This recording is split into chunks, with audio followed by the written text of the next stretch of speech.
And do I need to say anything as if commentary, or am I just talking?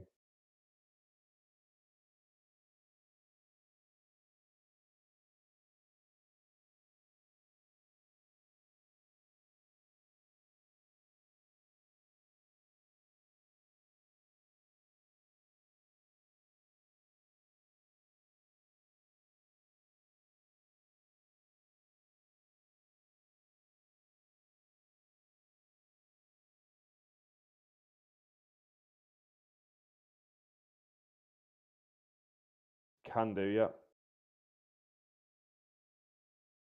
And welcome back, everybody. Do apologise about the slight technical issues, but hopefully we are back and ready to go. I do believe that it was Ben Smith on pole position. Now we have about 4 minutes until we get going and we get racing. You can see Ben Smith on pole position there, actually, which is always very nice to see, rather than some of the more usual candidates that we've got there. So, Ben Smith pole position very often, actually. Andy Carroll in second place is not really a surprise, I would say. He apparently is a bit of an Oschersleben expert. So I do expect that he'll know more than anyone where the best overtaking opportunities are. He apparently has been racing this track since R Factor 1 days, and R Factor 2 feels like it's older than PlayStation itself. So it's going to be relatively exciting into the first corner, which is extremely narrow. I do apologise if you didn't hear any of our fantastic and scintillating commentary, because it always is scintillating, as you can imagine. Oh, that's fantastic, Elaine. Can hear us now, which is always very nice. The cars go brr, as Dave says. So, yes, if anybody couldn't hear us before while we were doing the whole build-up and the prelude to the whole thing, we've got about 3 minutes. We'll run you through it now a little bit more. Of course, my name is Jack Oliphant. I do thank you for tuning in, and I am joined by Rich Hayden doing the broadcast. And as you can imagine, he's trying to do the best broadcast he can right now, so I won't bring him in. He wants to make sure that all the little niggles are settled and down, so won't bring him in. But Andy McCune is unfortunately not with us this week, and hopefully he will be with us next week. And we do apologise for the lack of stream. It is my fault last week. You can blame the chicken I had the night before, and we probably shouldn't say anything more about it. But yeah, unfortunately, a lack of commentators, i.e. me, being ill, meant that we couldn't watch the great racing. And apparently it was very good racing. Thomas Potter, who's qualified in third position, I do believe, won the, I think it was the reverse grid race number 2. Which is pretty spectacular considering he's fairly new to the championship and, well, the VRRC as a whole, and only 12 years old as well. So well done to him. And you can see a little bit further down the order as well. Josh Martin got the driver of the round last week, but this week it's not gone really his way so far. He's down in 14th, which unfortunately is a little bit more of a commonplace that we see Josh Martin sort of semi-recently, especially in qualifying. He himself has admitted that he doesn't have any qualifying pace. Bit of a shame, but there is still 4 weeks left of this championship to go, and I'm just trying to find the there it is, the calendar. We are off to Portimao next week, a track that VRRC has frequented quite often. Hungaro Ring is round 7, and then we finish off with the brilliant Silverstone GP. This is, of course, the BMW M135 Cup. It's with twin turbos, hybrid boosts galore. It's a very exciting championship that the drivers have very much got on board with. The rear-wheel drive version of the little touring car has certainly been a huge success considering the amount of front-wheel drive championships we do. And coming off the back of the World Endurance League that we did a couple of weeks ago, and in between all our major championships, the drivers really do like to get the grips with something else a little bit different. Is always exciting. Oschersleben is a track that we haven't done that much of. I did bang on about that quite a lot in the prelude, but it's got a little bit of a tight first corner, and you'll have probably seen that plenty of times if you were watching the qualifying and watching the previous stream.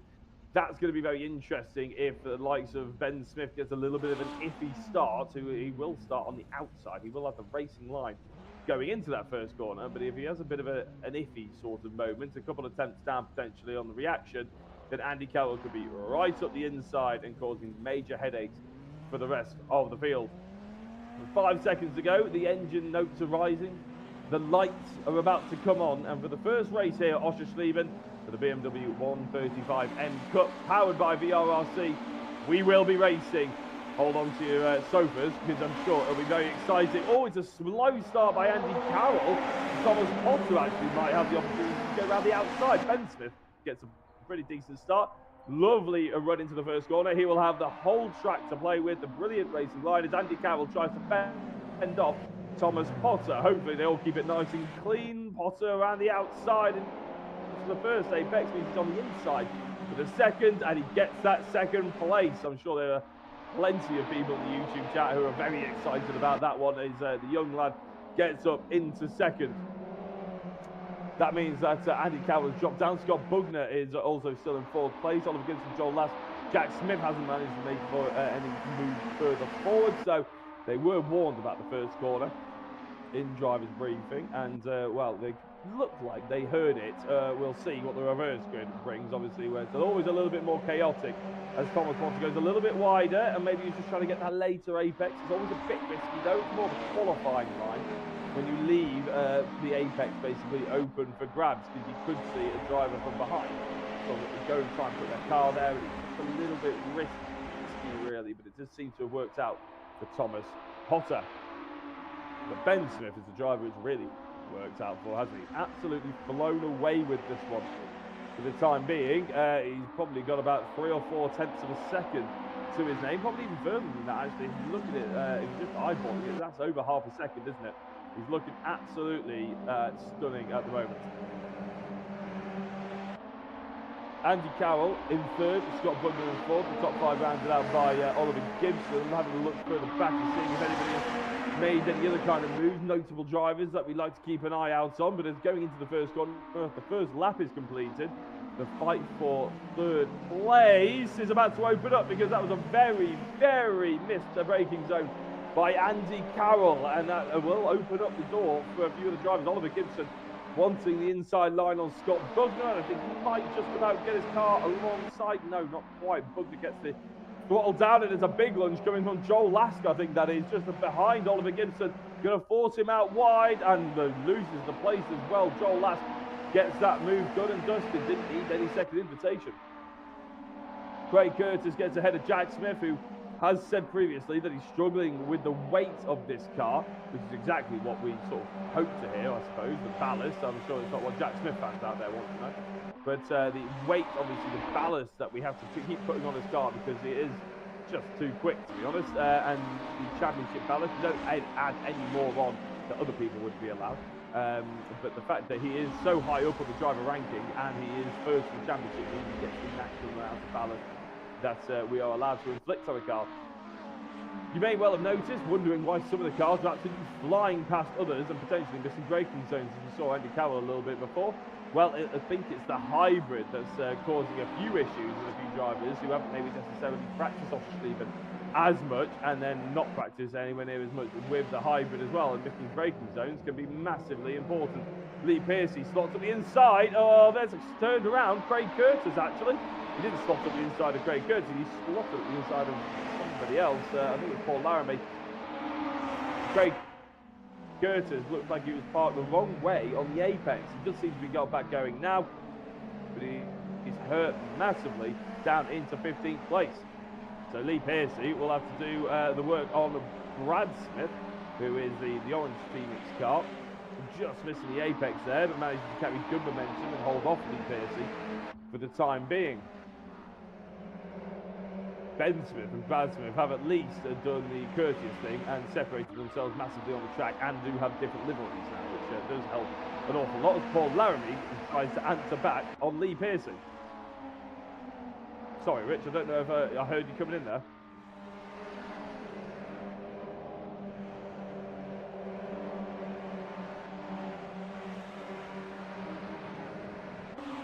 It is a lot easier. I appreciate it massively, whoever made that decision that they were going to have to do that, or whether they made their own decision so they could at least be told apart on the track. Thomas...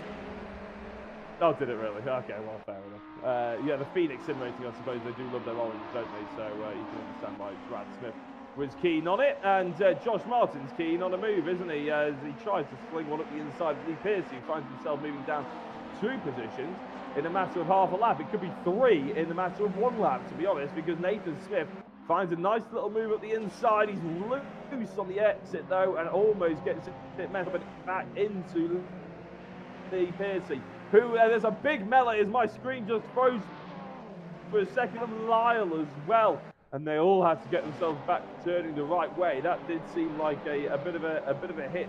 Rich, I'll be honest, I know you're busy putting out fires on the street, but I didn't quite see it. Did you get any kind of eyes on that?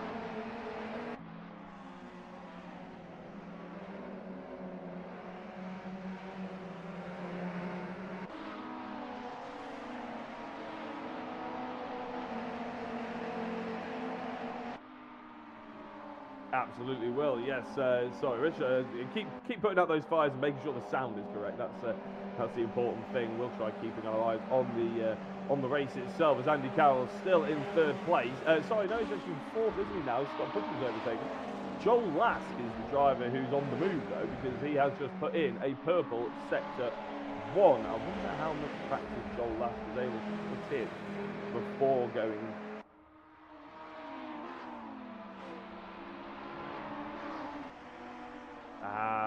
I was curious on that, to be honest. I was thinking, you know, it's rare to see Joel Lask struggling with any kind of pace, but in the minis at least, we sort of saw him overcome the compensation ballast, overcome the fact that he was a heavy car just by how quick he was in the minis. But here in the BMW, it does seem to, I think, overall equal the playing field mass. It's very hard for someone to nerf Jack Smith enough so he's not just winning races outright all the time. So I think this BMW does struggle to carry the weight a little bit, and it could come down to who has the least weight going into the final round at Silverstone, or maybe the final couple of rounds, because the back end just seems very loose on a few of these cars. But Thomas Potter can't really claim that as an excuse because he doesn't have much compensation weight on board, and his back end is sliding around a little bit too loose for my liking. I'm hoping that it won't be too bad for him in the long run, but the problem is if you keep sliding the car around, it may well be very fun, it may well look good. It doesn't. It's not very conducive to a fast car in the last half of a race, though. The back tyres, especially on these rear-wheel drive BMWs, get overcooked, get overworked, and then all of a sudden you're struggling for grip in the latter sections. You can't get off the corners, and then all of a sudden you're basically open for overtakes going into the next couple. I can tell you that we're talking about weight a lot, and Thomas Potter is about to launch some kind of move actually though on Ben Smith. He's on the hybrid. He was looking interested. It's very close into the back end. No contact yet. He's forcing the move on Ben Smith. I don't think there was any contact there, so he's just showing his nerve, trying to get Ben Smith to panic and maybe make a mistake. Ben Smith just about saw the driver on the inside of his car, backed out of the apex just enough to hold on to it and hold on to 1st place as Thomas Potter's back on the hybrid. He's got the taste of race wins now. He wants more of them, but it's going to have to be a little bit closer when he hits the hybrid button than that, going into Ben Smith into the latter stages. And we see an overtake, I think, potentially happening between Andy Carroll and Joel Lask for 4th position, just in the background, but Thomas Potter absolutely flying. I'm trying to see, he's only got 3 kilograms of ballast on board. That's 1, 2, 3 kilograms. Whereas the likes of Ben Smith is 22 kilos of ballast on board. And the people ahead of him, or around him, I should say, actually, Scott Bugner, how many? He won't have actually that much on board. Yeah, he's only got 8 kilos. So you can see that the front lot at Oschersleben do seem to be the lighter cars, which is sort of what we like to see. It is the way it's supposed to be. Oops.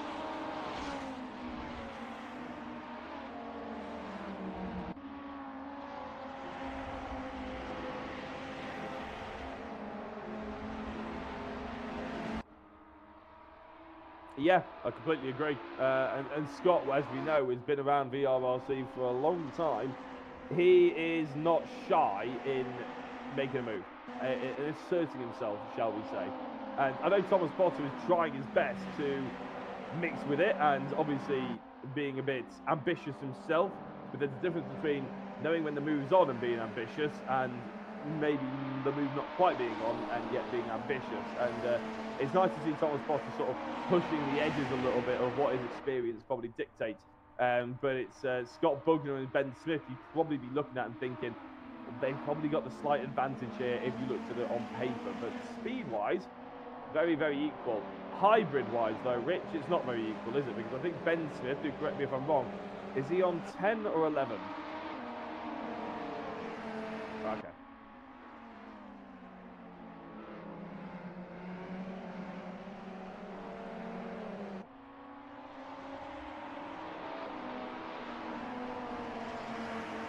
Oliver Gibson's on 13 or something as well. But Thomas Potter, no matter how many hybrids he'll have remaining, no matter how many hybrids the people around him will have remaining, it won't help if he keeps missing apexes. And he has missed one or two. He's had probably one or two laps when he's really hooked it up, and he's been absolutely flying and he's been completely on it. But he hasn't had the consistency that we would expect for someone maybe go for those race wins. And as I said, that's maybe why you would say it's slightly favouring in terms of the bookies' favourites, Ben Smith and Scott Bugner for the time being. But every time Thomas Potter gets to grips with it and stops making those little mistakes, he is getting away from the likes of Scott Bugner, and he does catch up to Ben Smith. They both used the hybrid then, going into that sort of back straight, and yet Thomas Potter was the driver who pulled in about half a second, and he's right on the back of Smith now as well. So it's just those small mistakes, consistency, that Thomas Potter needs to absolutely nail. As Ben Smith then uses the hybrid again, Scott Bugner does as well, and Thomas Potter not getting baited into it. So they're all on an equal playing field now. As they go in, Potter though again locking up too hot into it, and he wasn't the driver who used the hybrid, so he can't even say that he didn't expect the speed going into the first corner. But those are the little mistakes. He can be so quick, he can catch right up to the back of him, but he can't quite stay there, and unfortunately it's not good enough to catch up to the back and overtake the likes of Ben Smith or Scott Bugner on one occasion.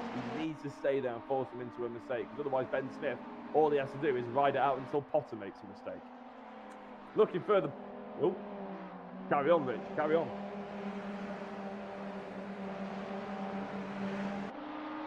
He is.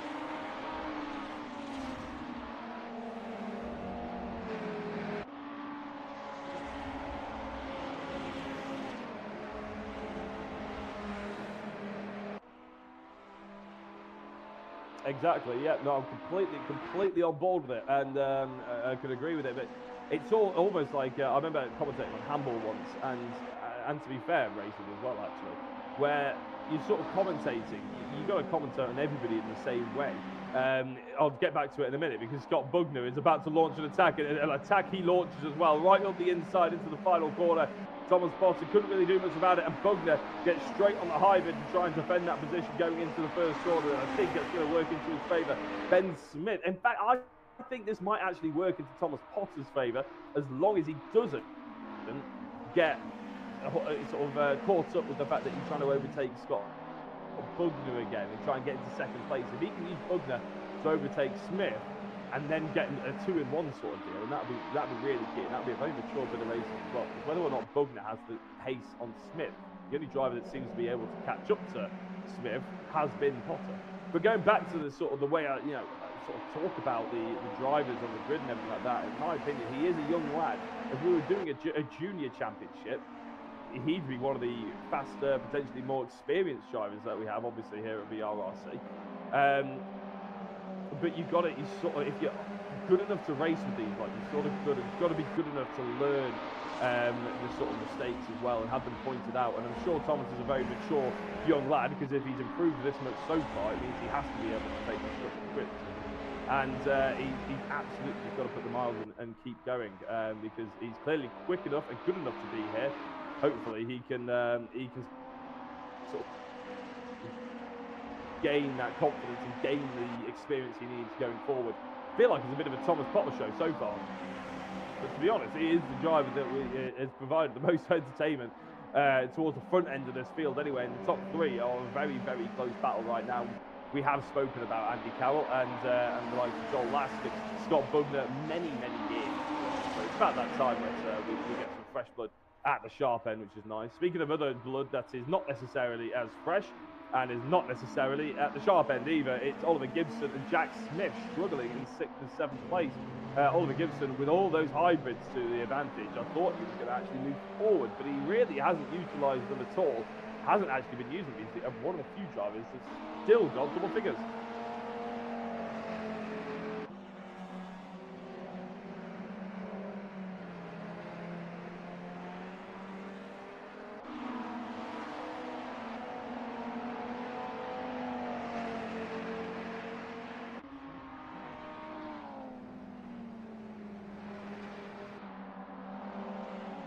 Did you say that Scott Bugner was on 4?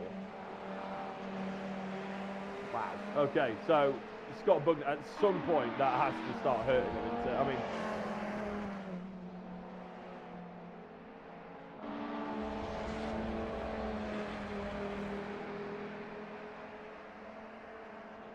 well, that's what I was thinking, and yeah, I don't know what the plan is. I just don't know whether he's not used them because he didn't know how quickly other people were using them, and his strategy. His is just completely different.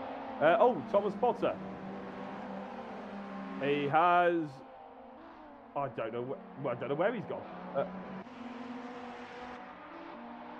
He is down in 7th. Now, I saw him falling down on the timing tower, to be honest, and then I thought, oh, maybe it's just a glitch because we were following Oliver Gibson and we didn't see him pass Thomas Potter, but he must have done somewhere.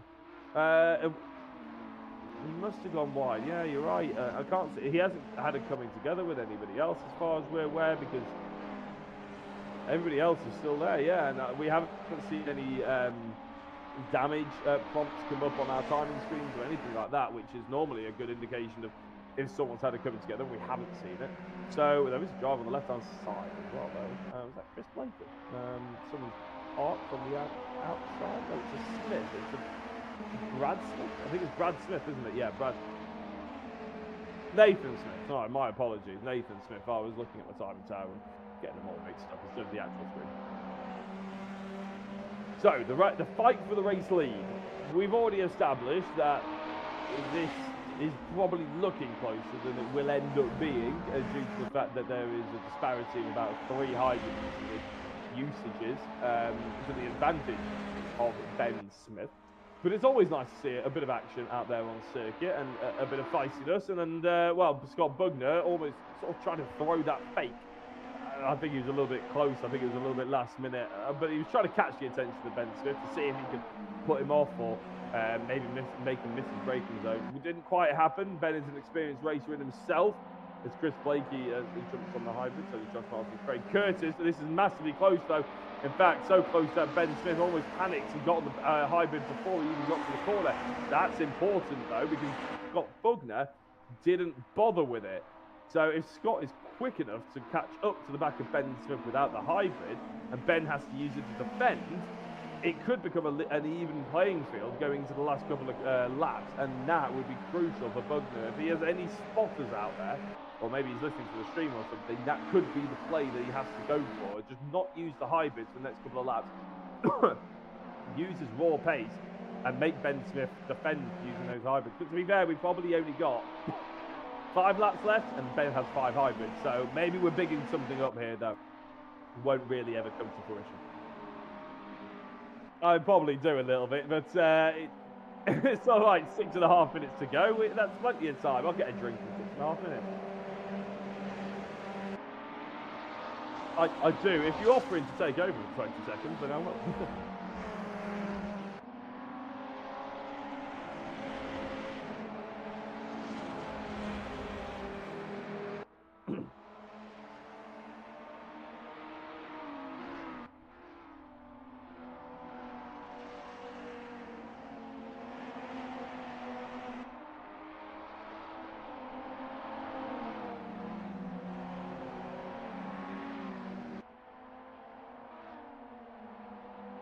Well, I mean, to be fair, fastest lap for this championship counts for a lot more than most championships that I commentate on. I mean, 3 points is pretty huge, to be honest. So for Oliver Gibson, who is 2nd place in the championship, trying to hunt down Jack Smith, who he is currently beating on the track as well. Oh, big lunge in the background with Andy Carroll, Joel Last.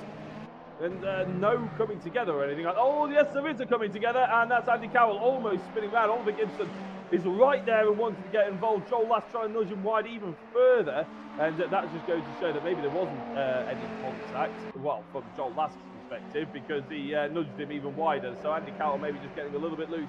And out Oliver Gibson on the outside, just about holding up a BMW 1 Series space on the track to allow him to actually carry on, but he's going to be on the outside again. That's not going to help him whatsoever. So Joel Last in third place. Andy Carroll trying to lunge one up in the inside, but it wasn't quite happening. This fight for third has all of a sudden sparked into life, almost as close as the Ben Smith-Scott Bugner battle for first that we had.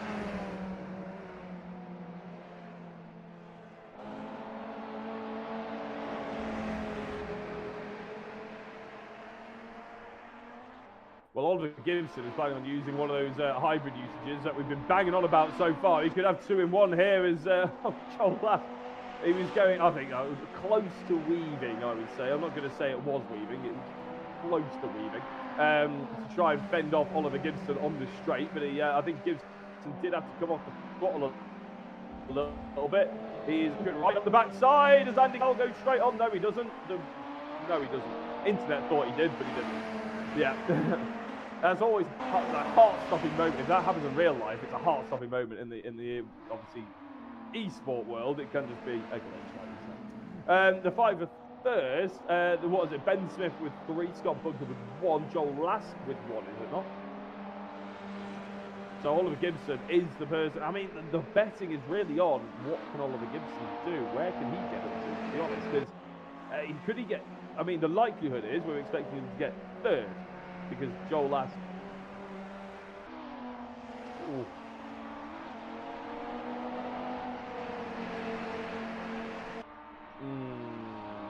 Yeah, okay, well, I'm a little bit more faith than that, to be honest, especially if Ben Smith and Scott Bugner actually do end up having a bit of a lunge at each other. If they lose half a second, I think that's odd, because I'm going to assume that Oliver Gibson is going to get past him in the next minute or so. If not, then Joel Last is going to use it in the hybrid anyway. But it's crucial that Oliver gets gone, and he's already on the hybrid now to try and get past Last and basically pull the same move that he pulled on Andy Carroll. Last doesn't fancy using the hybrid to defend. Maybe he's trying to save one to attack further down the line. Gibson gets that position done.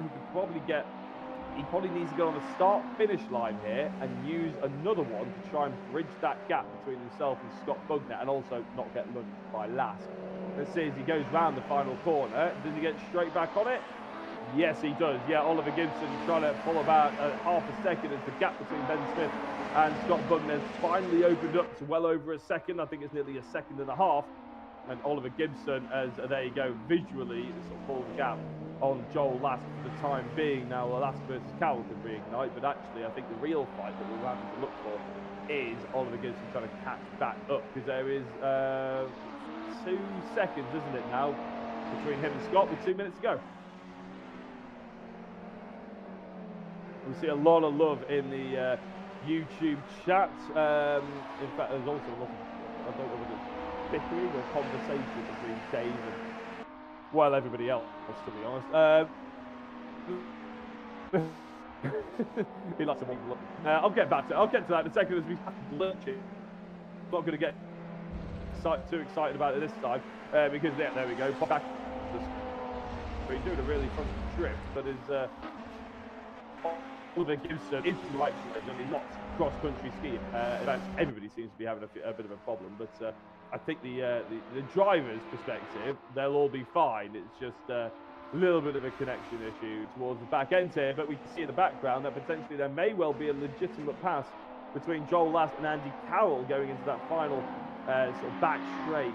Actually, it's probably the most lap actually as well, isn't it? We've got about a minute to go.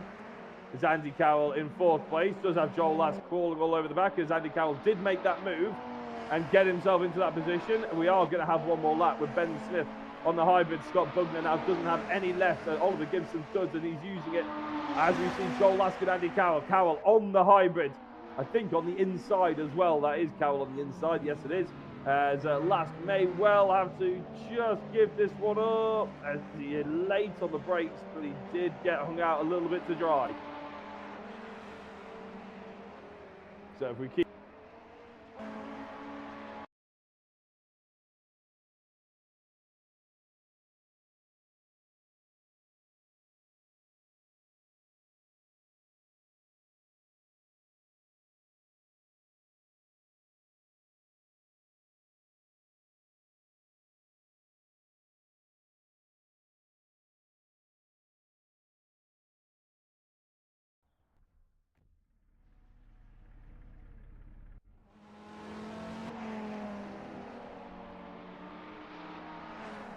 We haven't missed anything, ladies and gentlemen. Don't worry. Apologies about, again, the technical difficulty. But Ben Smith on the last hybrid, he's not going to get overtaken. But Oliver Gibson, I think he's actually just activated his final one. And there could be an opportunity for him to get second place.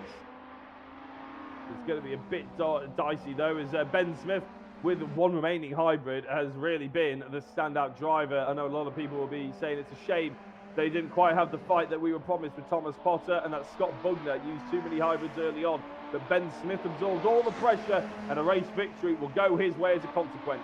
Scott Bugner held on to second place. Oliver Gibson with a nice charge, and I did say it was going to be a bit closer than everybody thought.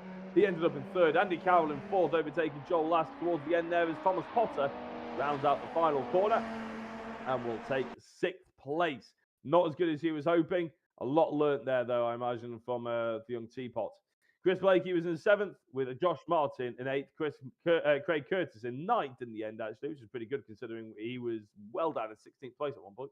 And Brad Smith in 10th. We are going to go to a very short advert before we bring in the top three of race number one. We'll speak to Ben Smith, Scott Bugner, and Oliver Gibson after this.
Well, welcome back after an eventful race number one. I'm glad to say that we do have our top three ready to be interviewed, and I can safely start with Oliver Gibson. Oliver, congratulations on the third place.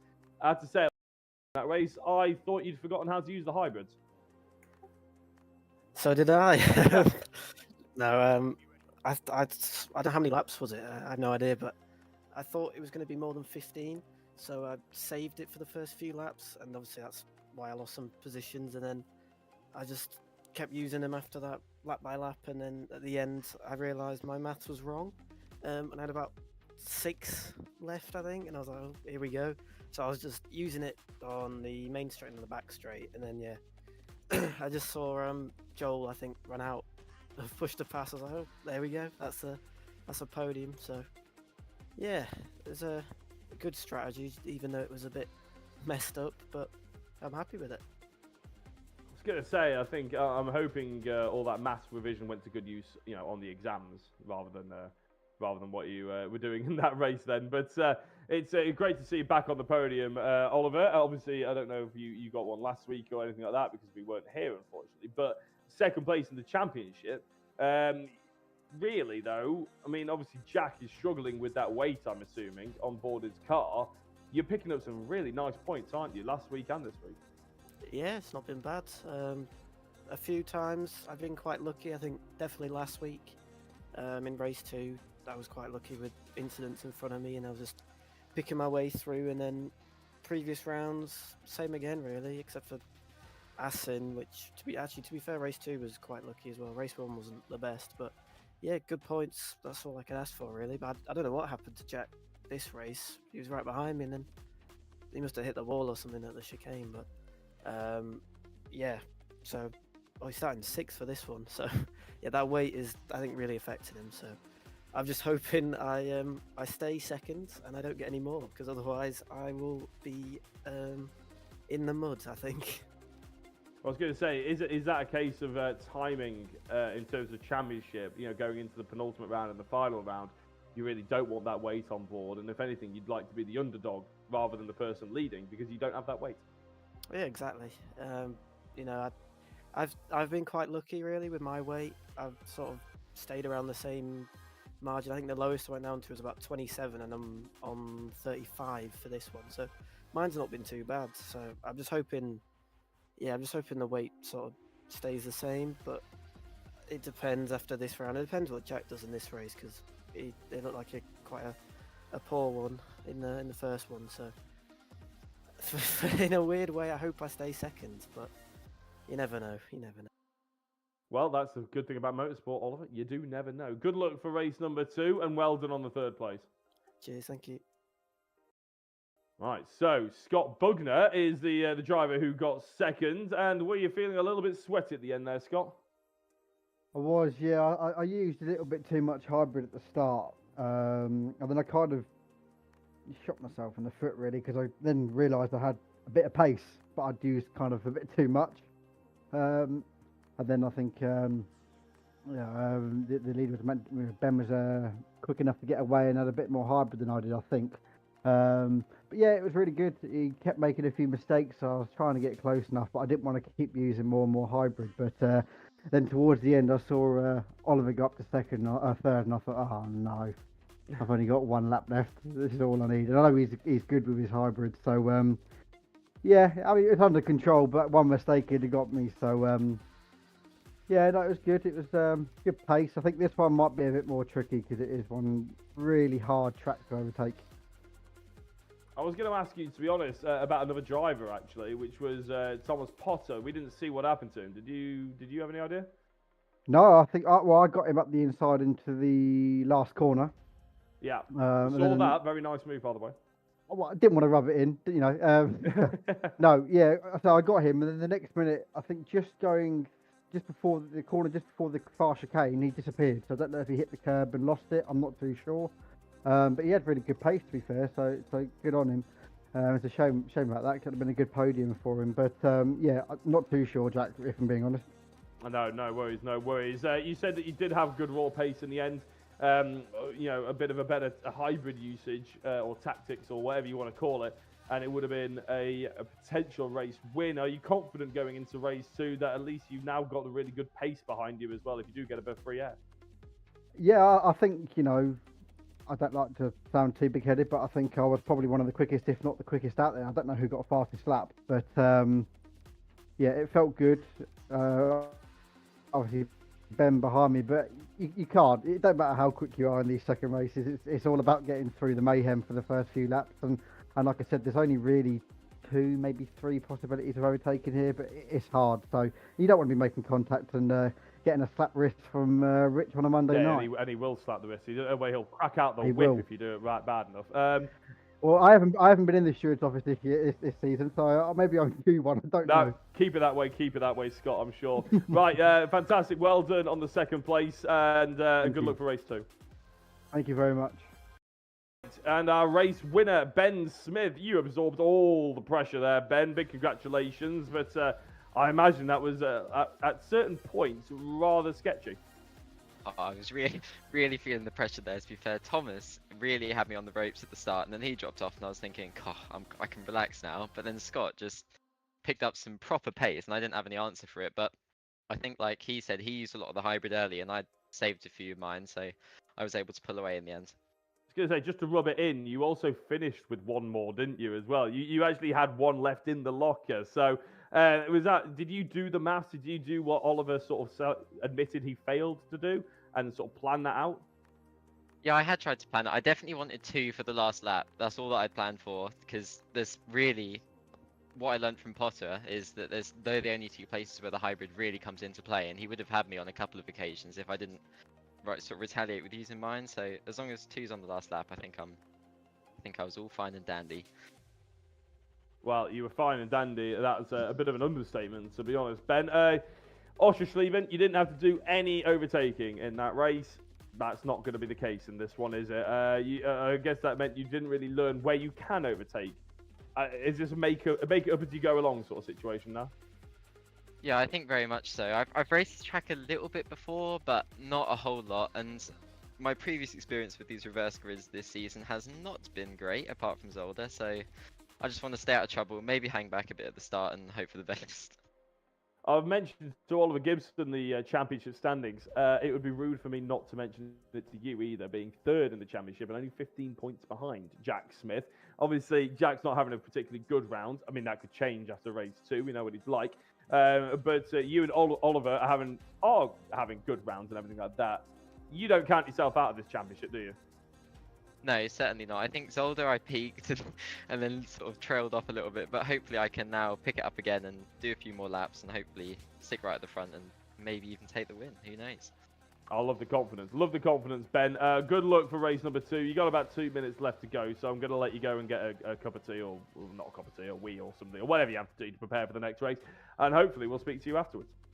Perfect. Hopefully see you in a bit. Right, so that was our top 3. Feeling quite confident and seemed quite chatty and happy and everything like that, which is nice as well. Oliver, obviously, I'm sure will probably be recalculating his methods, and Scott Bugner probably do any calculations actually, but he will have learned his lessons anyway. Right in the front, it looks like Thomas Potter on second place. It's not, it's Adam Lyle.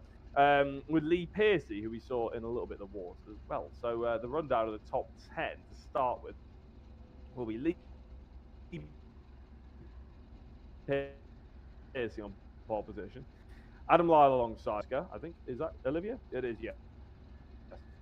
In fourth, fifth is Kenny Best. Sixth is Jack Smith, who a lot of people would say is a potential favourite for a race win, even with that weight on. And what a rescue for the weekend that would be. I say weekend, I'm getting too used to the real world. What an evening rescue that would be for Jack Smith, actually. Christian is in seventh, Paul Laramie in eighth, Brad Smith in ninth, Craig Curtis in 10th. So realistically, I don't see many race winners in that top 10 compared to the likes of Jack Smith. I think Craig Curtis is a race winner, obviously, as well. I know that. But a few drivers in that top 10 I can get quite excited about that. I hope that they start and stay at the front end as well. I'm really excited by that one. With only 20 seconds left to go, Josh Martin in 11th, so we'll be hoping for better as well. But it's going to be very exciting to see if Thomas Potter can make his way through. Oliver Gibson, Scott Bugner, and Ben Smith, of course. Good luck to all the drivers. Good luck to those of you who are watching at home as well. The engine notes are rising as the lights are coming on. This final time we're going to be racing in Oschersleben in the BMW 135M Cup, powered by the RRC. What can Lee Piercy do from pole position? Will Adam Lyle get the jump into turn 1? It's even as narrow as it was before, but I imagine for a lot of drivers it's going to feel even more narrow going into that first apex. A couple of drivers ending to go 5 wide towards the back end, but it looks like Lee Piercy's got a decent start, as Lyle may have to defend from Walton going into it, and they are nearly 4 or 5 wide. I said that they behaved themselves in race 1 because of the racing the brief beforehand, and it looks like they've ignored it going into race number 2. Whoever thought that 5 wide would make a decent spectacle or a decent plan was foolish. Josh Martin in 4th place, though, with I think that's Brad Smith in 5th, Olivia in 6th, Craig Curtis up to 7th, and that means we have lost Jack Smith, tumbling down the order.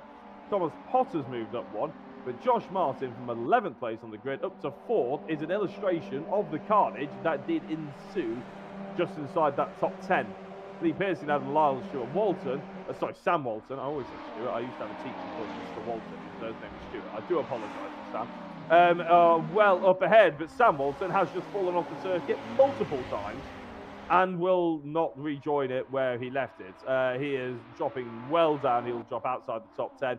He couldn't have done it on a worse corner, unfortunately, for Sam, because he was doing a really good job. That start was very nice indeed. Speaking of nice starts, these two did a stunning job I said that there's not many race winners or the drivers that you would expect to take race victories inside the top 10, which is exactly what we want to see in a reverse grid, because it does mean other drivers get that opportunity, have their moment in the spotlight, 15 minutes of fame, all that sort of thing, and we get to speak about a few more drivers as well. And I'm sure everybody in the YouTube chat, everybody loves a bit of an underdog story. These reverse grid races are always fantastic for that. So yeah, Adam Lyle, Lee Pearcey, with an opportunity here to make a bit of a name for themselves. They will be fully aware of how quick the likes of Joel Lask and Ben Smith have gotten up to 6th and 7th. How quick Josh Martin can be on his day, even if he hasn't had many of those days recently. He'll be the first to admit that, I'm sure. But there's lots of racing to go now. We've only had one full lap. We've got about half a lap into this one, and it looks like Lee Pearcey just pulling away slightly from Adam Lyle, doing a decent job at maintaining that consistency, trying to hit those apexes, where Adam Lyle looking a little bit more wayward. Later apexes, but he didn't quite get there either, whereas Josh Martin's keeping it clean. He gained about half a second, actually, over the course of this lap. Craig Curtis in 5th as well. It'd be interesting to see what Craig can do, considering he had that unfortunate moment in race number 1. He did a stunning job a week ago, which has meant that he's in a decent championship position. Not anything to quite get excited about just yet. He's in 4th. He's only a couple of points behind Ben Smith. He obviously hasn't had a night to remember just yet. He's ahead of Scott Bugner by quite some distance. He really needs a good second race here, does Craig, to sort of maintain where he is in the championship order for the time being. There's our race 1 winner, Ben Smith, behind Joel Lask. Now, Joel is relatively quick. I don't think Ben will mind being behind him for the time being, as long as he probably doesn't want to be behind him going for the last couple of minutes, though. He'll be hoping to use Joel Lask as a bit of an opportunistic driver, carve his way through the field and see what happens later in the race. I think we may well have seen, I don't know if it's a timing glitch, but we may well have seen a change for first place with Adam Lyle ahead of Lee Pearcey. In fact, we have, so I can only assume it was something to do with Lee Pearcey falling off the circuit somewhere, out-braking himself potentially. But Adam Lyle, who wasn't really close enough to be making any kind of move, is now ahead by about the same distance that he was behind a lap ago. All that has meant that Josh Martin, though, has gained yet another half a second and is right on the back of these front two. Just having a look, we mentioned, I think it's Scott Bugner who mentioned the fastest lap of the race from race number 1. I'll be honest, I don't know who got it, but I will keep a concerted eye out on race number 2 to see who may well be in the running for it. As Lee Pearcey almost rear ends Adam Lyle after he got on the hybrid. Of course, the hybrid not available in the first lap. You can use it every lap afterwards. And a few drivers obviously opting to try and use it at a specific time. Scott Bugner said he probably used a few too many earlier on to get past, get through the order. And whereas Ben Smith managed to actually only use 14 out of the allocated 15. Josh Martin deciding not to use the hybrid at all on that start-finish straight, waiting, hoping that it, just being in no man's land, watching the two ahead of him fight will give him an opportunity. Get on the hybrid later, save a few of them up. They'll slow each other down naturally, and he'll be in a position to really hurt them later in the race. But that hybrid is probably worth about half a second a lap. So you can't be hung out to dry too much. You can't be waiting, doing that plan, and then someone catch up to you behind. Joel Lask inside the top 5. Ben Smith just, oh no, they're next to each other again. It is Ben Smith just behind. They've both overtaken Brad Smith, who on the timing tower is still confusing, but luckily, thanks to the fact that Brad Smith now has a bright orange car, it does help distinguish the two drivers. Craig Curtis in 4th, as I said, is not bad at all, and still outscoring the likes of Jack Smith. Oliver Gibson is a driver who I haven't mentioned so far this second race. Currently sat down in 12th position, just behind Olivia. No, it's not behind Olivia. It's behind Gillian Christian. So 11th place battle, not quite the top 10. Oliver Gibson maybe just biding his time. He'll probably slowly pick them off. Maybe expecting about a 7th place finish as Christian is gotten overtaken by Andy Carroll who I've been assured is a bit of an Oschersleben specialist. And Jack Smith takes a man and overtakes both of them. It's the Jack Smith we know, and Dunky Hope, there's a couple of connection issues maybe plaguing us once more. But yeah, is ahead of the car taking off into the first corner. As they get back on circuit, everything calms down just a touch again. We can see that Jack Smith has gotten past both Andy Carroll couldn't quite get past, but Jack Smith took advantage of two drivers there and did a pretty decent job of securing himself an 11th position, and Oliver Gibson in 10th. Josh Martin has caught right up to the back of these drivers, and well, Rich, I know you're sort of busy with the broadcast and everything, but I was hoping for a little bit of a rundown of the hybrid usages.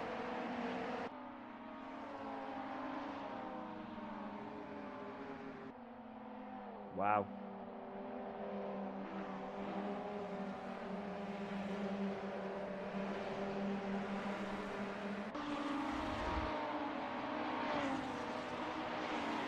Yeah, no, Oliver Gibson essentially doing the smart move that a lot of people will probably be trying to copy and paste, and maybe one of those drivers is Josh Martin, who can now see Lee Piercy just ahead of him. The problem with Josh is he may well have been saving those hybrids. He didn't feel like he needed to use them too much. But, oh, Adam Lyle just stacked it and is now in 4th place. He could just... Yeah, he was just parked on the right-hand side, which is really strange because the circuit definitely doesn't go that way. That physics wouldn't want to take you where Adam Lyle ended up. So I've no idea how he did that. I don't know if he hit the curb too hard, but it pulled his car round and went into the side. I'm not entirely sure, but that's going to be a weird one to watch back. Can now just work his magic and go forward. What was that, Rich? Sorry?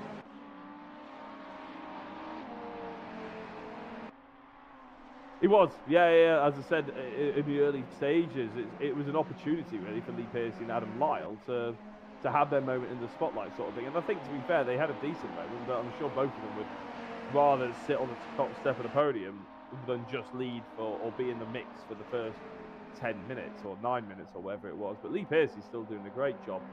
Josh Martin is doing a pretty stellar job, but unfortunately for all of them, they've now got Ben Smith in 4th position.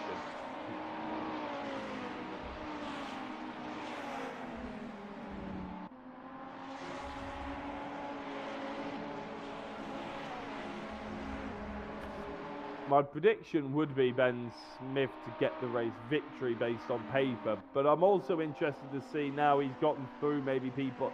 I think he's gotten through a lot of people falling off the circuit. Can he get through? And he did get through Joel Last, to be fair, as well. But can he get through Craig Curtis, Josh Martin, Lee Piercy without making the mistakes, without waiting for the mistakes? I mean, they may well still make mistakes, to be fair, but it's more unlikely the further forward in the field you go, obviously. We haven't mentioned Thomas Potter so far this race, but he's up to 6th place. Not bad, quite far off Joel Last, but if he shows the pace he had in race 1, he may well take advantage of a lot of drivers who start falling over each other, because Joel Last is looking interested in Ben Smith, as we'll just get back to that. Adam Lyle is being overtaken by Scott Bugner, so Adam Lyle's moment in the sun is unfortunately setting, and we will see him go back down potentially outside the top 10 as he's got Chris Blakey and Oliver Gibson.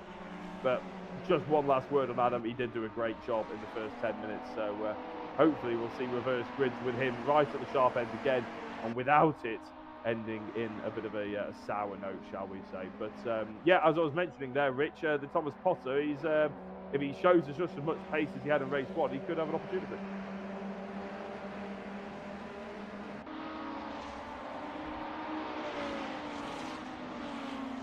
Oh, really? Yeah. It is, but if you have a look at Craig Curtis, he's now just, well, he's currently using his 7th hybrid, so he's only got 6 remaining, whereas Josh is still in double figures, even though he was already on one. So the likelihood is Craig took that time out of him by maybe using 1 or 2 more hybrids than the rest of them did, and Josh is certainly trying to do the smart move here, because I think Lee Piercy's only got 6 ahead of him as well. Now, Ben Smith is on 9, Joel Last is on 10. Wow, so yeah, I'm going to put it out there. Josh Martin, Ben Smith, Joel Lask. I think top 3. I am not going to say in which order though. I'm not going to say it so far. And I think, to be fair, it's slightly disrespecting Lee Piercy and Craig Curtis. But based on previous efforts and based on the hybrids that they've got left mainly, I think that potentially could be our top 3. But we'll have to wait and see, because Craig Curtis is crawling all over the back of Josh Martin, and that prediction won't come true if one of them gets span off. Are you really? Do you reckon? And he's gonna, I'll tell you what he'll do as well. He'll come in and he'll claim that it was the plan all along. Of course he will. He'll come in and he'll say, you know what, I couldn't get anything in qualifying because I'm terrible at qualifying. That'll be the first thing he says. The second thing will be, so he just wanted a good reverse grid position.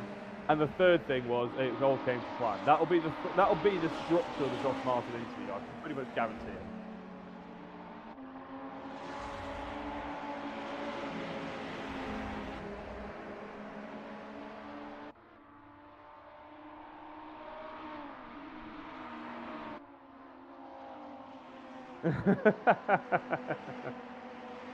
That is classic Josh, isn't it? I want to win the practice. To be fair, people want to win everything, don't they? But yeah, you take any kind of position you can, really. I've been told that potentially Catherine Potter says in the YouTube chat that she said, not sure the commentators realise that we can't hear one of them.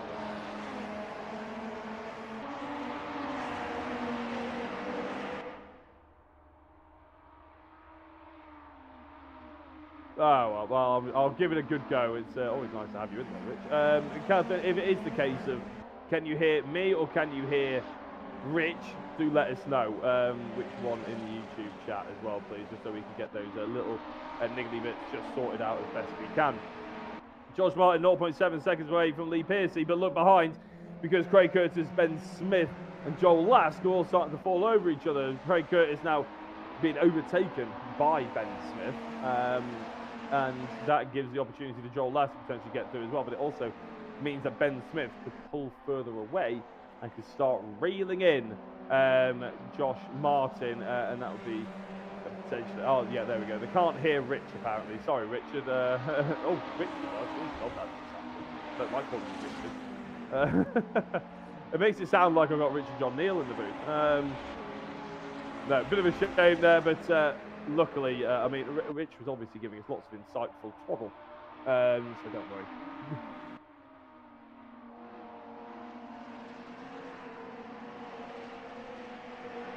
He's having other ideas. No, well, Dave has just called me a bit of a schizo, thinking I was talking to myself. So, to be fair, Dave, that's what I do anyway. Live by myself. You might as well just keep talking. How do you think I fell into this job? But anyway, Lee Piercy is less than half a second in front of Josh Martin, and that's a bit of an issue for Lee Piercy. But he has done a properly good job. 15 minutes to lead this race. Back in the day, an old VRRC that would have been good enough to win a race. Josh Martin gets too late on the brakes and almost went into the back of Lee Piercy. Behind, this is almost becoming a 5-way battle, isn't it? And however long Lee Piercy can hold on to this race lead means we may well actually see a bit of a kerfuffle behind and an opportunity to take that race victory. And well, Lee, I think that's his potentially the best opportunity for him. Hello, commentators, says Max Wright. Hello to Max Wright. Who are you supporting, Max? I haven't actually been able to keep up with the YouTube chat much today. But it's always nice to see some new people in there, and fingers crossed you're enjoying what you see. And if you're any of the top 5 drivers, if you're supporting any of them, then I'm sure you are enjoying it right now. If you're a Thomas Potter fan, maybe not. I know we've got a fair few of them in here today, but to be fair, he is potentially going to finish in 6th place, which is still not a bad result for a driver who didn't have the best race won. We could be seeing a change for the race lead, though, as Lee Piercy gets lunged on the inside and tapped around by Josh Martin, who ends up falling off the circuit himself. And well, Josh Martin, I wasn't building up to that move because I didn't think it was on. All of a sudden, he tried to go for it, and I was sort of watching it from between closed eyes, to be honest, because I just didn't see that one really ever coming off. It's gifted Ben Smith a race lead. It's taken a race lead away from Lee Piercy, who I'm sure will be absolutely fuming. I'm sure Dave will find it hilarious in the YouTube chat, but no one else will be enjoying that one, unfortunately. Craig Curtis is in third place still. Joel Lask has moved himself up to second. You can't, from Ben Smith's perspective, it's the perfect thing that could have happened. I'm sure he would have liked it. A little bit more of a close quarter racing. He is a racer at heart, as Ben Smith, but a race victory is what he needs to try and catch up to the rest of the championship. So, what does that look like further back? Well, Josh Martin did rejoin in 5th position, but he's got Thomas Potter now crawling all over the back of him. So any of the Teapot fans out there will mean that we can see a little bit more of him going to this one. And his eyes will have lit up, I'm sure. He needs to keep himself nice and calm. He needs to keep those shoulders down, is what I always say. Focus on a big deep breath, keep the shoulders down. That automatically helps you relax. If your shoulders are tense, you just don't hold the steering wheel in the right way, and that's weirdly one of those finicky things that actually is really important when it comes to driving. You're having a firm grip, but also quite nice, loose sort of arms, so you can really be smooth. As soon as you tense up, everything goes a bit jagged. You start fighting with the car. It's a disaster waiting to happen, to be honest. So let's hope that young Thomas can keep those words in mind, keep it nice and loose, arms nice and strong, but strong is different to tense constantly. So yeah, we'll see as we go through the rest of this race. Having a look at the timing screens at the fastest lap, just before what I believe will be a bit of an ignition of battles with Ben Smith and Joel Lask. So just before we get to there, the best lap of the race, I'm searching down currently, and I think from what I can see, it's a 1 minute 35, and at the moment I think it is Ben Smith with a 1:35.8. A couple of people in the 1:35.9s. Scott Bugner's one of them. Joel Lask is very close to being in the 0.8. I think Thomas Potter's with 36.3, so not quite as close. Andy Cowell at 35.9. Now actually see what happened to Andy Cowell in the end. Unless we didn't, it went over my head. That can happen with these solo commentators quite a lot.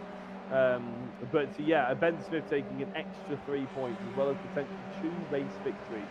And he may well have taken 3 points in the first race as well that we didn't obviously quite see. I think Scott Bugner was pretty confident he got the fastest lap. But if it's as close as it is now, then he may well have been wrong. So an awful amount of points haul going his way if it stays like it is. Speaking of points hauls, Jack Smith isn't getting really many. 10th place, nowhere near fastest lap, struggled in race 1, in no man's land in race 2. All the hybrids nearly used up. It's not like he stored them all to have a big lunge at the end. 5 seconds off Chris Blakey. Not sure what's happened to Jack Smith this weekend, this evening even. I keep getting that mixed up. It's driving me at the wall. But drivers who hopefully won't get mixed up with each other is Joel Lask and Ben Smith. Ben Smith having to defend going into turn 1, launches over the curve. That will potentially run him wide. Gets good momentum, but I think Joel Lask having that inside may well just about take this first place. A little bit of a drift on the exit. He's hung him out to dry. Ben Smith will have to settle down into 2nd place, but he's got 2 more hybrid activations than Joel Lask does. I wonder if he knows that, because if he did, he'd probably feel a little bit better about being overtaken 5 minutes ago. Joel with only 2 hybrids, Ben Smith with 4. And I think there's probably about 3 laps remaining, probably 4 laps remaining actually. We'll probably finish this one and then 3 more.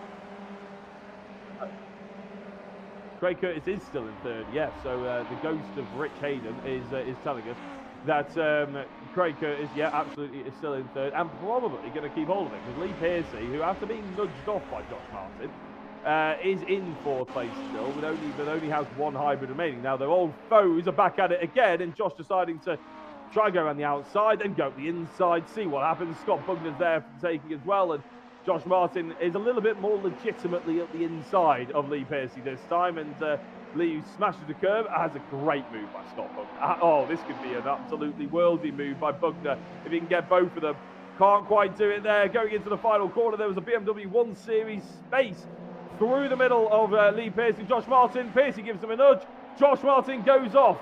As, well, that was a bit of a shame, because it looked like it was really clean. But look who's just gone through. Oliver Gibson absolutely flies through up into 4th place. Scott Bugner in 5th, Lee Piercy in 6th, Josh Martin's dropped down to 7th and is out of this little battle for the time being. Piercy lunges one back up the inside of Bugner into the first corner. Bugner rides that one out this time, and it's a bit of a shame for Josh, really, because he sort of got bullied out of that one, but I don't think Lee Pierce is probably going to apologise too much after the first one. So we'll wait and see what the Monday debrief has in store for that one. Joel Lask is pulled away from Ben Smith by the tune of about half a second, but there is still 2 hybrids advantage for Ben Smith. So again, you got to take these sort of gaps with a pinch of salt, and Ben, without using any hybrid, is actually just pulled up quite nicely to the back of Joel. So I think Joel may well be a bit of a cinch and duck, but you might see the opportunity. It's a bit like DRS, isn't it? It's sort of you're waiting, it's inevitable. But look at that, Ben Smith not even wanting to use it to get back past Joel. Joel not using it to defend. He's probably looking at his rearview mirrors thinking, when do I use it? If I don't have to use it to defend, what's the point in using it? You've got to keep it in the locker. If they knew what hybrids each of them had, and I was Ben Smith, I would sacrifice one just to make Joel Lask use his last one to defend. But then Joel may well use it as a bluff. He may well call the bluff. He's defending. He's trying to white line it as Ben Smith does use the hybrid and does get up the inside. And Joel Lask does call a bluff. He doesn't want to use it. He doesn't mind losing first place if it means he can keep hold of that one hybrid he's got remaining. So the difference is only 1 between them now. Ben Smith with 2, Joel Lask with 1, Craig Curtis with 1, Oliver Gibson with 1, Bugner with 1, Blakey with 1, Lee Piercy with 0. That's as far back as we can probably realistically go for any kind of fights inside the top 10. Josh Martin's dropped down to 8th position, of course, and he's actually back onto the back of Lee Piercy, in all fairness. But I'm genuinely a bit nervous. At least they're 1 for 1 at the moment. I don't want anybody to go for a best of 3 position here. Lee Piercy takes himself off, and you know what? If you can't, that's the only way you can draw a best of 3 is if you decide to take yourself off instead. That's a real shame, Face.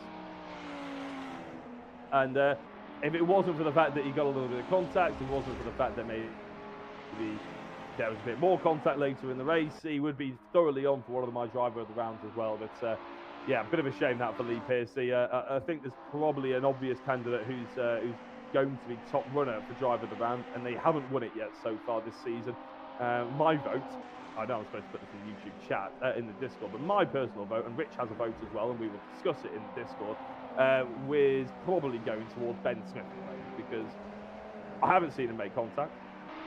He's qualified in pole position, he's won both races, and although we don't like to always just give it to the obvious candidate, he is also the obvious candidate, especially if he hasn't won it before. So that's my little 2 cents, Rich. I look forward to seeing what you put in the Discord as well about any other drivers who really caught your eye.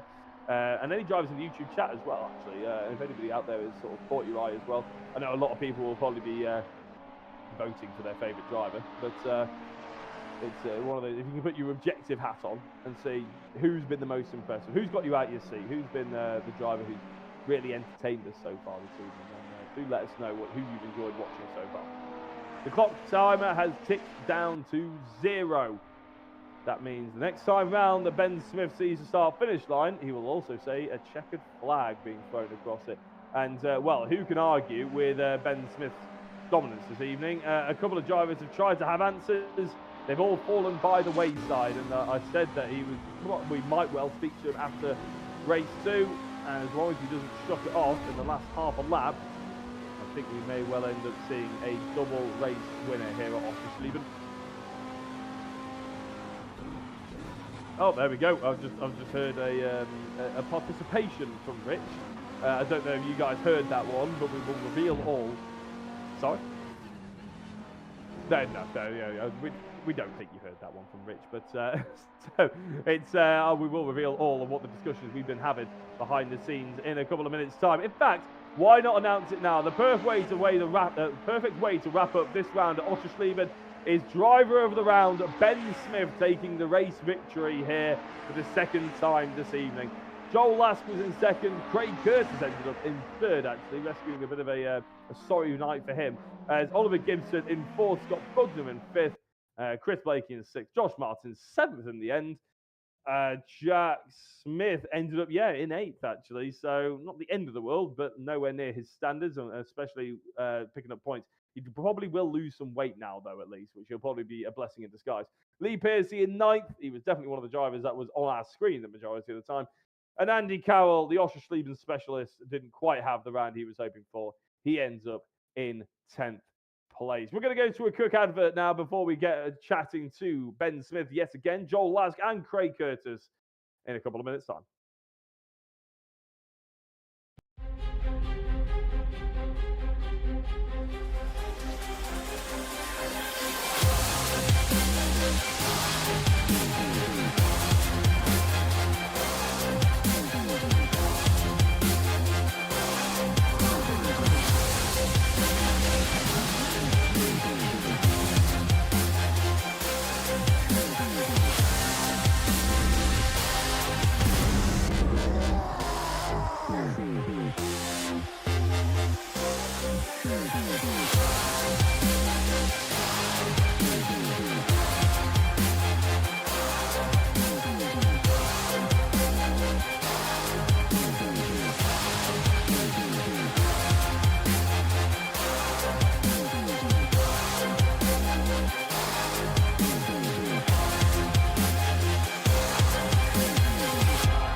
So, race 2 and the 5th round of the BMW 135M Cup is over and out. But we can now chat to a couple of our drivers who had a more enjoyable race 2 than some others. And, well, Craig Curtis, we're going to start with you. 3rd place.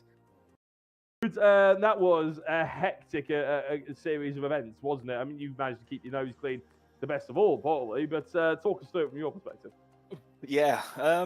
Well, yeah, I don't know why I haven't been able to replicate my pace in practice early this week. I just, for some reason, the car just felt different. I know that sounds weird on a game, but I just could not hook the car up for a good lap. And so qualifying was quite disappointing. Race 1, obviously got spun around, but I think recovered the P9. But yeah, reverse grid, I was dreading this all week, to be fair. But in all honesty, it wasn't so bad.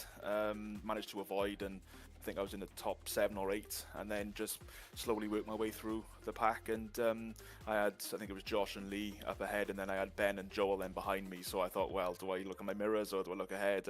But yeah, it's just so difficult to get a rhythm around you. So, but yeah, but happy with the podium again. Hopefully some good points, and looking forward to next week already. Always look ahead, Craig. Never look in your mirrors. Never look in your mirrors. That's what always got banged on at me anyway when I was racing. But yeah, no, it was, I mean, solid points. You sound like you enjoyed it. That's everything that we were hoping for, really, isn't it? And you were talking about solid points there as well.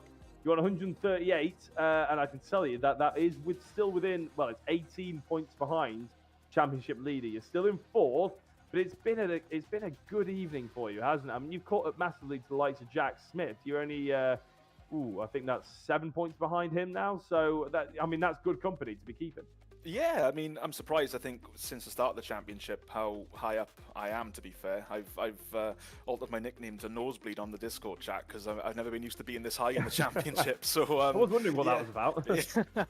But yeah, it is good. I mean, obviously these guys are rapid all the time, every time. So I need to make sure that there's 3 races left now, and hopefully again just aim for maximum positions and maximum points, and we'll see where we are after the last race. So hopefully, from here on in, knock wood, I'll again, like as you said, keep my nose clean and just get a couple of podiums. I'll be happy. Well, we'll all be happy for you as well, Craig. Is there anybody you'd like to give a shout out to before we let you go? Obviously the guys who were watching the live stream, and obviously Rich I know he's had a headache this evening with the live stream and the commentary, so obviously our hearts go out to him. But obviously want to give a shout out again to Leighton and Kim, so they watch it without fail every week, and just good to entertain them, I guess. Well, you certainly entertain not only them but the rest of us as well, Craig. Big congratulations on the podium. Going the way you are, we'll probably be speaking to you next week. Fingers crossed. Thank you, Jack. Right, so Craig Curtis came in, had a chat. happy chat by the sounds of it as well, and that means we can move on to our next podium sitter. It's second place man, Joel Lask, with the number 1 on the side of your car. Joel, I imagine you'd be slightly disappointed not to be on the top step, but all in all, I mean, for a reverse grid to get through like that is something to be pleased about. Yeah, I must admit that was a bit of a tough gig. I knew that the Ben was going to be quick anyway. I knew that he was going to send some crazy moves, and I knew he had the pace. And unfortunately, I just couldn't match that this evening. But it was nice to get through the pack, and little to no contact with people. So I mean, it was a good, clean, fair race. But I just didn't have the pace on Ben. I was going to say you did get past Ben, didn't you? But were you aware that maybe you used probably a few too many hybrids going into those last 2 or 3 minutes? No, to be fair, I mean, in the first race, I definitely used too many, so I was a bit more conservative in the second race and just used people's toe. But yeah, in the second one, I thought, I'm sort of trying to count the amount of hybrids that he was using. I think he used more than me, sort of in the first half of the race, and I had the pace to sort of keep with him, so that was nice. But then, yeah, unfortunately, his true pace came out, and yeah, I just couldn't keep up with that.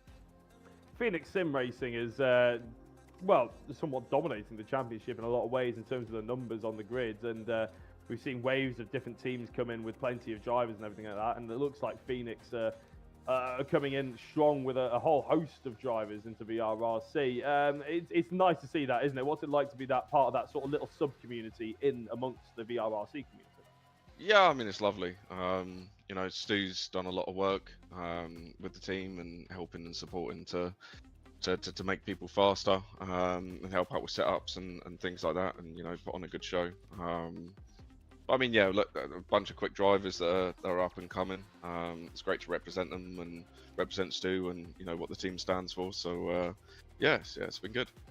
Fantastic. Well, a big congratulations on the second place, Joel, and I'm sure we'll be speaking to you next week. But is there anybody you'd like to give a shout out to? Yeah, just Phoenix Sim Racing, and obviously he works tirelessly to make sure we're in the right place and help and support us where he needs to. So big shout out to him, and let's see what we can do for the rest of the races. Fantastic. Thanks very much, Joel. We'll speak to you next week. Awesome. Cheers, mate.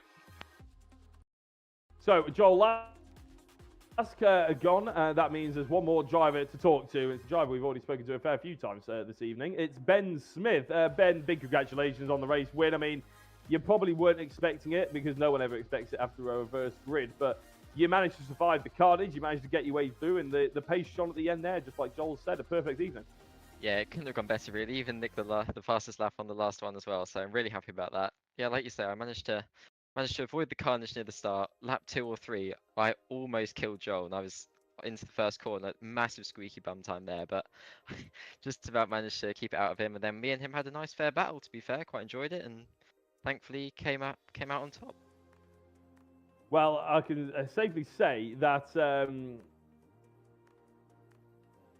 there is a Smith on top of the championship table, but this time it's not Jack, it's yourself. That must mean you're going to get added some weights on board. That means there's a target on the back of your car as well, which I always think is worth about 20 kilos. That must, I mean, the preparations going into next week, do you think they'll change at all? The practice or preparation or mindset or anything? No, I wouldn't have thought so. I'm never one for doing loads and loads of laps and burning myself out. I just do enough to get a good rhythm going with the track, and then that suits me. And hopefully the ballast shouldn't make too much of a difference, but whatever happens, I'm sure Jack will be fast again, and then Joel and Oliver will still be sticking with us, so it'll certainly be a good fight. There's actually a fight for the top, sorry, I'll repeat this. The top 5 drivers in the championship are actually all in at the fight for the overall championship. I think there's 24 points or something like that between you. So the opportunity to finish 1st or 5th, I mean, they're all prize-giving positions, but which prize would you like the most? And the correct answer is the VRRC cap, of course. But, aside from your allegiance to VRRC, which one would you like best? Oh, blimey. I think the monitors would definitely suit me, because I am... I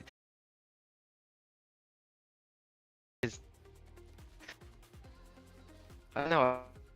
Do you just like the feel of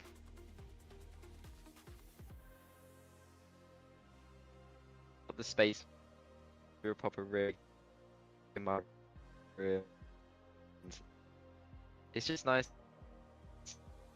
to almost feel like an And Ben, I don't know if in you heard, you probably didn't because you were busy winning a race, but You don't we have did to- announce that you were the driver of the round for this week as well. I mean, the fact that you hadn't won it so far, you've had a perfect evening. You can't really argue against it. So, yeah, massive well done on the driver of the round, and good luck for the rest of the championship.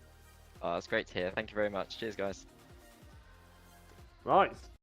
About all she wrote. I have to say, a bit of a shout out that I've just seen on the YouTube chat, actually, a driver who probably would have been in with a shout, the driver of the round, actually, was Oliver Gibson. Did do very well considering everything. So, yeah, unlucky to miss out, but the obvious choice, sometimes it's worth you got to give him to the obvious choice. Right. We move on. Portimao, a circuit we've seen and raced a few times at the VRRC. It's absolutely epic, and it'll be a stunning track. So please do tune in next week for the 6th round. We're coming up to the sharp end of the championship. We'll all win it. My name's been Jack Oliphant. I've been joined by Rich Hayden, even though you haven't been able to hear him. He's been doing a sterling job trying to put out fires all night. Thank you very much to everybody who's been watching, commenting, sharing, liking, and being supportive of the stream. And well done to all the drivers for driving an excellent evening as well. And we'll see you next week.